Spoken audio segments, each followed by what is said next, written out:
Hello viewers, সবাইকে হামিদাস কিচেনে স্বাগতম। সবাই কেমন আছেন? আশা করি যে যেখানে আছেন ভালো আছেন, সুস্থ আছেন। আমিও ভালো আছি।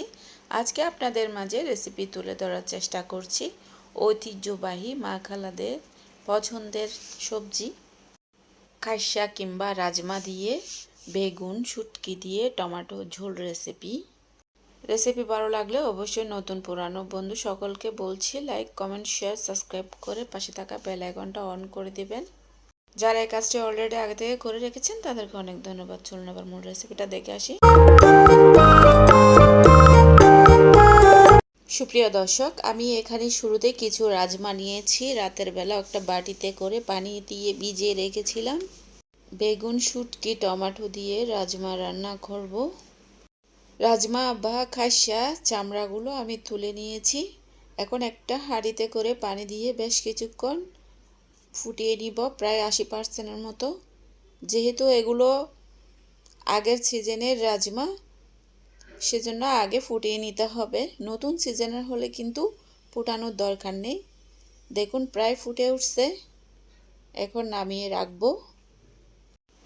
খাইসা দিয়ে বেগুন শুটকি টমেটো দিয়ে রান্নার রেসিপি ছোট বড় সবারই ফেভারিট একটা সবজি রেসিপি আপনাদের মাঝে সহজভাবে তুলে ধরার চেষ্টা করেছি। চুলায় অন্য একটা কড়াই বসিয়ে দিলাম। ওখানে পরিমাণ মতো তেল অ্যাড করে দিয়ে পেঁয়াজ কুচি দিয়ে দিচ্ছি 1 কাপ। ওগুলো নেড়ে চেড়ে হালকা ভেজে নিচ্ছি। এখন রসুন কুচি অ্যাড করে দিচ্ছি অল্প। চামচ দিয়ে হালকা নেড়ে ছেড়ে ভেজে নিচ্ছি। হাফ চামচ লাল মরিচ পাউডার দিচ্ছি, হাফ চামচের কম হলুদ পাউডার, সামান্য ধনে পাউডার, সামান্য জিরা পাউডার, অল্প লবণ। লবণটা আপনারা আপনাদের রুচি মতো দেবেন। অল্প পানি, রাজমা সিদ্ধ যে পানিটা ছিল ওই পানিটা থেকে অল্প দিয়ে দিচ্ছি। যখন মরিচ মশলার একটা ঝাঁঝালো ঘ্রাণ থাকে ওটা চলে যাবে। এভাবে নেড়ে ছেড়ে হালকা ভেজে নেওয়ার পর যখন উপরে সামান্য তেল উঠে আসবে তখন আগে থেকে ধুয়ে রাখা ছুরি শুটকিগুলা দিয়ে দিচ্ছি। বড় ছুরি শুটকি দিয়ে বেগুন রান্নার রেসিপি কিন্তু দারুণ। শুটকিটা দেওয়ার পর আবারও হালকা মরিচ মশলার সাথে ভেজে নিচ্ছি চামচ দিয়ে নেড়ে ছেড়ে। এবার পানি থেকে তুলে রাখা রাজমাগুলো দিয়ে দিচ্ছি, দিয়ে হালকা চামচ দিয়ে নেড়ে চেড়ে ভেজে নিচ্ছি।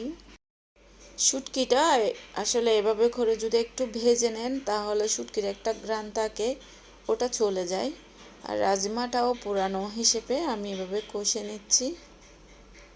রাজমা শুটকি প্রায় কষে গেছে। এখন পরিমাণ মতো আমি পানি অ্যাড করে দিচ্ছি।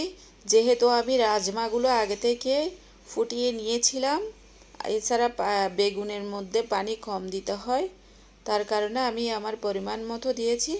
আপনারা আপনাদের পরিমাণ মতো দিতে পারেন। এখন ঢাকনি দিয়ে কিছুক্ষণ ব্লক ওঠা পর্যন্ত অপেক্ষা করছি। যখন এইভাবে করে সিদ্ধ হওয়া শুরু করে দেবে আগে থেকে কেটে ধুয়ে রাখা বেগুনের টুকরাগুলো দিয়ে দিচ্ছি।